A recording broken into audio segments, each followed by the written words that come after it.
পাহেলগাঁয়ের মতো সিঁদুর মোছার হুমকি। বলেছে বিধবা করে দেবো, তোদের সিঁদুর পরে ঘোরা বন্ধ করে দেবো, তোরা বাইরে বেরোবি, তোদের সিঁদুর পরা বন্ধ করে দেবো। তোদের বউটি বের করে নিয়ে যাবো, এরকম অত্যাচার। আমরা শুধু হিন্দু তপশিলি জাতি বলে ওই কাসেম সিদ্দিকী সার্টিফিকেট নিয়ে ওখানে দাঁড়িয়েছে, ওই টোটাল লোকটা আমাদের পাড়ায় ঢুকেছে, জিয়াদি আছে, এরা মিলে এই হামলাটা করেছে। উত্তর 24 পরগনার আমডাঙ্গায় হিন্দু পরিবারের উপর অত্যাচার ধর্ষণের হুমকি। কাঠগড়ায় তৃণমূল বিধায়ক কাসেম সিদ্দিকী। বিস্তারিত দেখুন। আমডাঙ্গা বিধানসভা এলাকায় নির্বাচনের ফল প্রকাশের পর থেকেই হিন্দু পরিবারগুলির উপর ব্যাপক অত্যাচার, বাড়িঘর ভাঙচুর, মহিলাদের মারধর ও ধর্ষণের হুমকির অভিযোগ উঠেছে।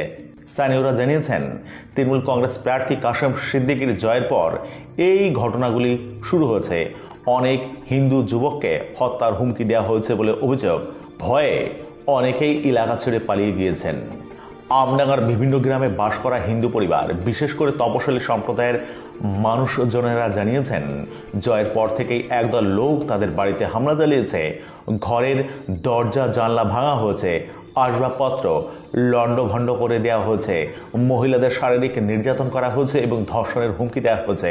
স্থানীয় সূত্রে জানা গেছে, কাসেম সিদ্দিকী জয়ের পরই রাতের অন্ধকারে এই হামলাগুলি চালানো হয়। অনেক পরিবারের দাবি এটা পূর্ব পরিকল্পিত। তারা বলেছেন, যারা বিজেপি সমর্থক বলে চিহ্নিত তাদেরকেই বিশেষভাবে টার্গেট করা হয়েছে।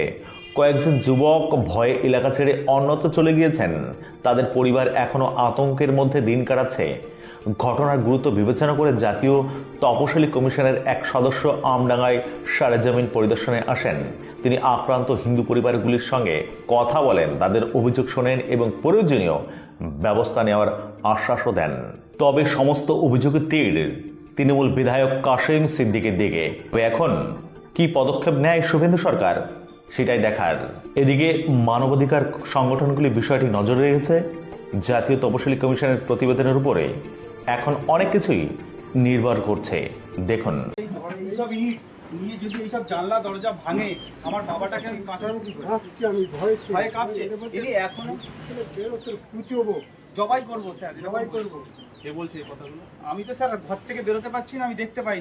তবে যাদের গলা শুনে আমরা আইডেন্টিফাই করেছি এবং বাইরে পরবর্তীতে বেরিয়ে যাদেরকে আইডেন্টিফাই করেছি তাদেরকে হয়তো পুলিশ এসেছিল এই ঘটনার পর? পুলিশ অনেক পরে এসছে স্যার। ওই 15 মিনিট পরে ফোন করার পরে কতজন ছিল? স্যার উনি একজনই ছিল, পুলিশ এসেছিল না একজন। না না, ওরা 1-150 ছিল, ওরা 1-150 লোক ছিল স্যার। আমার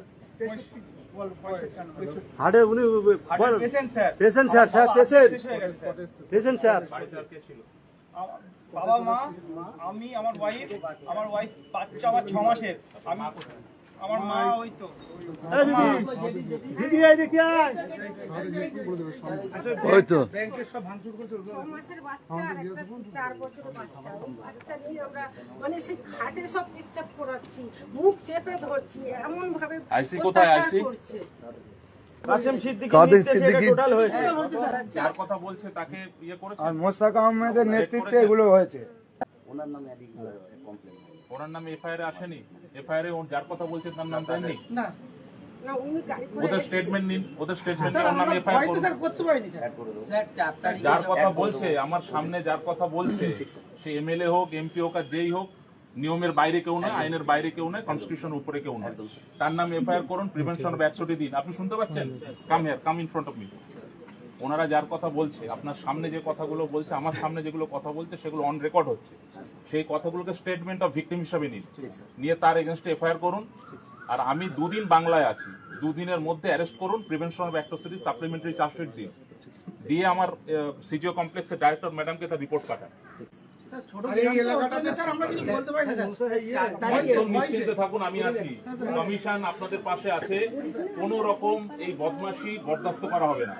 আর আমি এনাদেরকে বলে যাচ্ছি, যাদের এগেনস্টে আপনাদের আমরা এসছি মানে আমরা স্যার আমরা তপশিলি জাতি বলে স্যার আমরা তপশিলি জাতি বলে আমাদের উপরে অত্যাচার বলো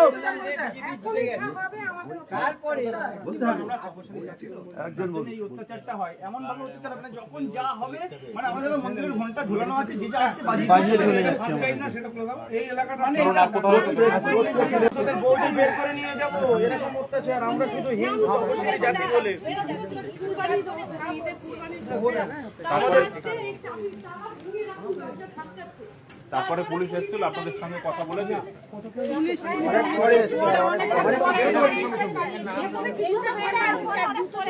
আমাদেরকে বের করেছে স্যার প্রচুর তাণ্ডব করছে আমার ওই ঘর ভেঙে দুটো সাইকেল নিয়ে চলে গেছে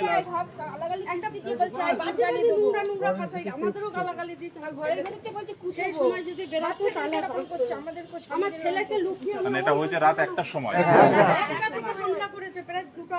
ওই কাসেম সিদ্দিকী সার্টিফিকেট নিয়ে ওখানে দাঁড়িয়েছে ওই টোটাল লোকটা আমাদের পাড়ায় ঢুকেছে। জিয়াদি আছে এরা মিলে এই হামলাটা করেছে তাণ্ডবটা করেছে হ্যাঁ কোরবানি পালিয়েছে কোরবানি করবে বলে ধরেছিল কোন রকমে পালিয়ে গেছে স্যার এখান থেকে থানা 200 মিটার অনলি 200 মিটার না প্রতিবারই হয়, প্রতিবার ইলেকশন আমরা এইবার উপর চাপ, এই উপরে চাপ প্রতিবার ইলেকশন হলে এসসি পড়া পিছিয়ে পড়া পড়া স্যার এদেরকে সেটা করবে। আমাদের পাশে কেউ আপনারা দাঁড়ায় যাদের নাম এফআইআর দিয়েছে তাদেরকে অ্যারেস্ট করেছে পুলিশ? পরের দিনই ছেড়ে দিয়েছে। আপনারা কোর্ট থেকে জামিন নিয়েছে তাই তো? তারপরে তারা আবার এসে কোন রকম আবার এই পাড়া দিয়ে যাচ্ছে স্যার স্কুলে যাচ্ছে কোথায় থাকে এরা? ওদের বাড়ি কোথায় মূলত? ওই আমাদের পাড়ায় কিছু আছে আর তারপরে দিন ঘরে ছিলেন না? হ্যাঁ হ্যাঁ ওই ঘরে ছিল তখনই এসে এই আর আমার জানেলা মানে বাড়ি মাথা পিছন থেকে বাড়ি মাথা আসে জানেলা ভেঙে গরম করে পড়েছে পড়ে আর আমি সেই চিৎকার করে আমি তো বাবা তোরা এরকম করছিস কেন কি হয়েছে কি হয়েছে এই ঘটনার পর? না আগে স্যার আচ্ছা আগে।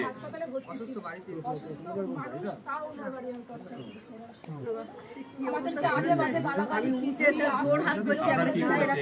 এটা ছিঁড়ে দিয়েছে আর এই বেড়াটা ভেঙে দিয়েছিল?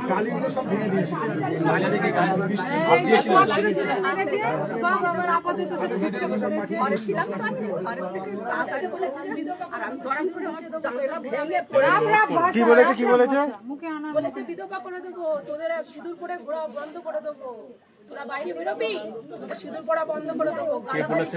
কে বলেছে চিনতে পেরেছে? রাত্রে অন্ধকারে আমরা কি আর দেখতে পাই? আমরা জীবন বাঁচাবো, তোরা পরোয়ালে না ছিল তো। আসলেই তো আমাদের তো ছুরি কাটতে ঘুড়ি দিয়ে মেলাতে তো বেরিয়ে যাবে। না, আমরা কারণ চিনতে পারিনি, অন্ধকারে সব মুখ টুক ঢেকে ঢুকে এসেছে। আমরা তখন প্রায় 1:30-2 বাজে। পরে আপনাদের বাড়িতে আর পুলিশ এসেছিল? আপনাদের সঙ্গে কথা বলার জন্য পুলিশ এসেছিল?